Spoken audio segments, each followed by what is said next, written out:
There is the movement of the jaw in holographic breathing that connects to a whole movement and energy system through our whole bodies.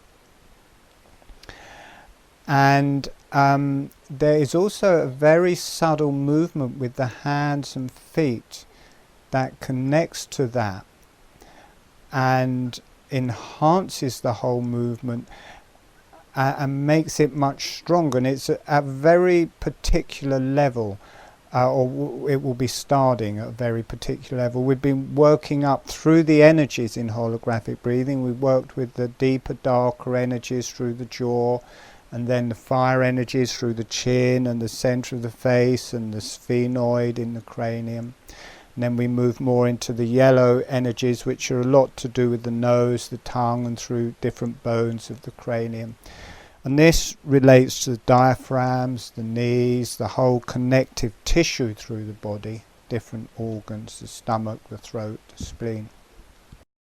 And this movement of the hands and feet, initially when we start doing it, it releases that. It releases all of the diaphragms, it releases the connective tissue, it releases all of the vertebrae, because it's the cartilage between all the vertebrae and the meninges of the brain, and then connects to the higher self.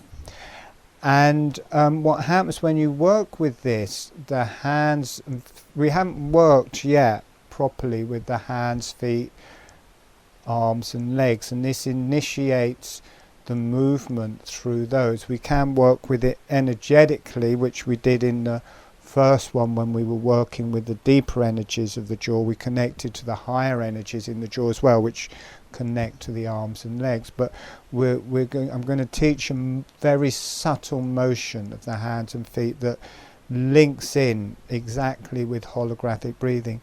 So this is also fantastic for all of the joints through the whole body, and the movement of all of the bones through the whole body. My guess is this will be fantastic for anything like the people get with aging, with arthritis, their joints seizing up, pains in their hands and feet, pains in their bones. When I feel it, and I feel just after a while the energy burning through my hands and feet, I think, well, that's got to be good for that. And I always did this from the beginning, but I didn't enjoy it much just lying down doing it. I'd just do the movement of my jaw and feel that through the whole body. But where this comes to life more is when you go for walks and are doing holographic breathing when you're walking. And the point this became permanent for me was I always needed orthotics, especially when I taught Tai Chi, because my whole body would go out of alignment without them. The knees, the pelvis, everything would go. So I had to wear orthotics for that, to keep that in alignment. And my orthotics got to a point where they weren't usable anymore, and so I threw them away, and I was walking without them, and I thought, oh, this is great because it feels like my feet can really breathe. But at the same time, I could feel my knees going, I could feel my hips going, and everything's starting to go a bit like this.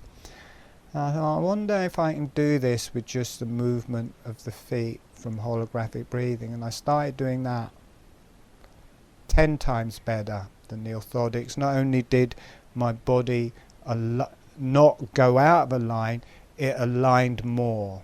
It opened up through all of the joints, it opened up through the diaphragm, it opened up through the energies right the way through to just coming through the top of the head. And so I never got the orthotics back, and because I go walking for an hour or two every day, it's one of my favorite ways of doing holographic breathing.